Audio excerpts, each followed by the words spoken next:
My son, when he was younger, he would say it's at the buzzard. So we're gonna call it at the buzzard. Um, Proud of these guys. They fought and scrapped. We are not pretty. Don't know what we're doing on offense yet. Half the time, still got to cut down turnovers, but we do have is a bunch of winners and guys with heart, and they're playing together, and they recognize how we need to get better in the areas we need to improve in, and I thought we did all of that tonight. And then I drew up that great play at the end, and Justin made the shot. So uh, proud of him, proud of all the guys. I'm really happy for them. JT, can you take me through that last sequence and what you saw? Um, okay, I just talk. He can hear you. Yep. Like kind of, we drew up a play for BJ. Unfortunately, it didn't really go as planned. Well, he got to his spot, but he just didn't finish. And then that guy got it, and he just threw it out. And then I just heard Coach Lundy say, "Shoot it!" And then just shot it. And then I tried to draw the foul, but they didn't call it, but it went in. Did you, when it left your hand, did it feel like it was online? Did you think it was going in? Yes, I knew it was online. I didn't know if it was going to be short or if it was going to be like kind of long, but I knew it was on the line. So when it goes through, did you have any question in your mind that it was going to count? Because you look at the replay, I mean, it was out of your hands well before the light backboard went off. Yeah, I heard the buzzer when it left my hand, so I knew it was good on that part right there. So I wasn't really worried. Break any ribs in the celebration on the ground there? The guys, they kind of swarmed me. It hurt a little bit, but it felt good to celebrate with my guys, though. It felt good. It was quite a turn for you individually from, I think it was like 25 seconds left. You missed both free throws. Was that kind of sticking with you after that happened? After that happened, I just knew that I had to keep my head up, kinda, and just know that anything could happen. You can be put in any position at any time. So I just knew that I had to keep my head up and keep playing to the end. Art, you've talked a lot about what JT means to the team, and you feel good when the ball's in his hands. From your perspective, what did you see on that final play? Did you feel like it was going in when he let it go? Really, I couldn't tell. I know he can make shots, and he is 6'7", and he can see over guys, and so I thought he got a good look at it. He did let it go pretty quick, so I wasn't sure. But sometimes, we made some mistakes there to let him back in it. But sometimes if you just keep doing right over and over and over and over and playing as hard as you can, good things happen. And I think Justin's been doing things the right way for a good bit of time now, and came back to reward him.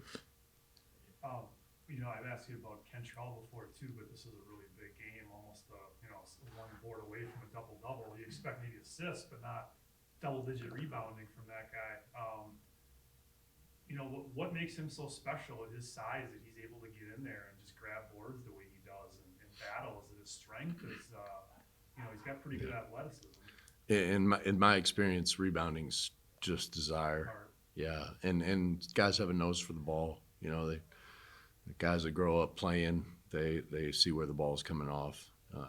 There's an art to it, I think, and he's one of the best I've ever seen.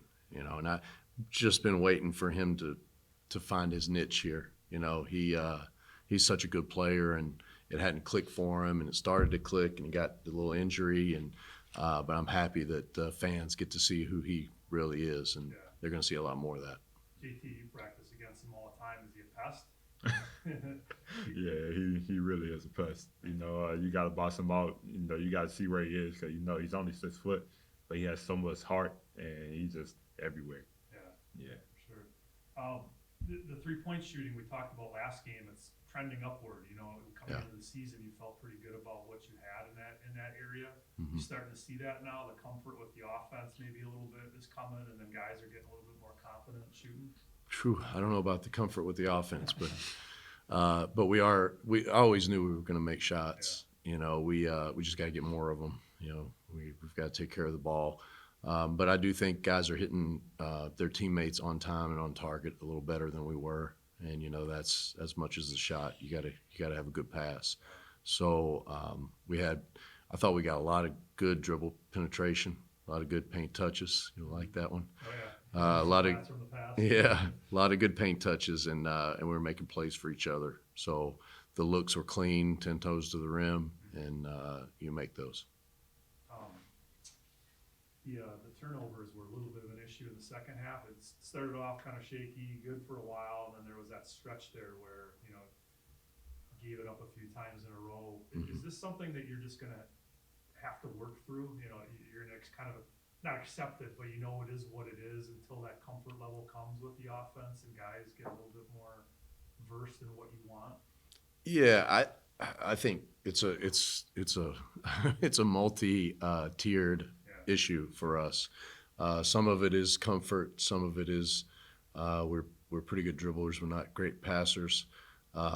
And some of it is the ball sticks, not in a selfish way, but the ball will stick and a guy will try to just do too much. And they actually, in the second half, we went through that stretch you're talking about. They came to the media timeout and they addressed it themselves. They said the ball's sticking. We're not guarding as hard as we were. You got to get movement. We were kind of all over each other and just pounding that thing. So it's progress. It's going to be game to game and day to day, but we'll get there. Pepper looked kind of like Sam Cassell with those fakes, shoulder fakes, hitting shooting the threes there late. Is that incumbent on the defender to just you can't bite on those at that point? Yeah. Or you give him some credit at least for getting the guy in the air and drawing it the way you did. Yeah, well, we just need to stay on our feet. Yeah. Just getting in the air is the issue. Yeah. And it was more disappointing on the second one. Occasionally you'll do it once, but we did it twice. In a row, Yeah. And what's disappointing is, he ends up with 17. That's seven right there. Yeah, 7 points. So he had 10 points, 2 assists, 4 turnovers at that point before he made that last little run himself. And I would love for Markeith to get credit for that, because he really did guard him. We guarded him as a team, but Markeith did a great job. And that was 21 points, 6 or 7 assists coming into the game. So 35% of their offense. So we made those mistakes, and he ended up with 17, but we guarded him really well the rest of the game.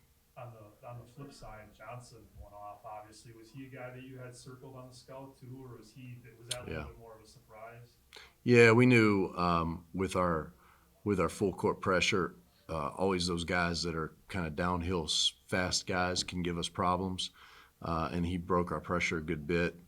He shot it way better than we anticipated, but this is kind of a homecoming game for him. He had a big crowd behind our bench, so we got to do a better job. We talked about it at halftime, but second half we still let him get loose. So 32 points, we got to do better than that. And last thing, going back to the old Marquette days again, we sometimes would question Buzz about the free throws, and how do you guys handle it behind closed doors and everything? How would you summarize the free throw shooting to this point? Probably not as good as you would want, and how do you address it? I mean, are you guys focusing on it in practice? Is it on guys individually to get it and get shots up? How do you look at that, free throws?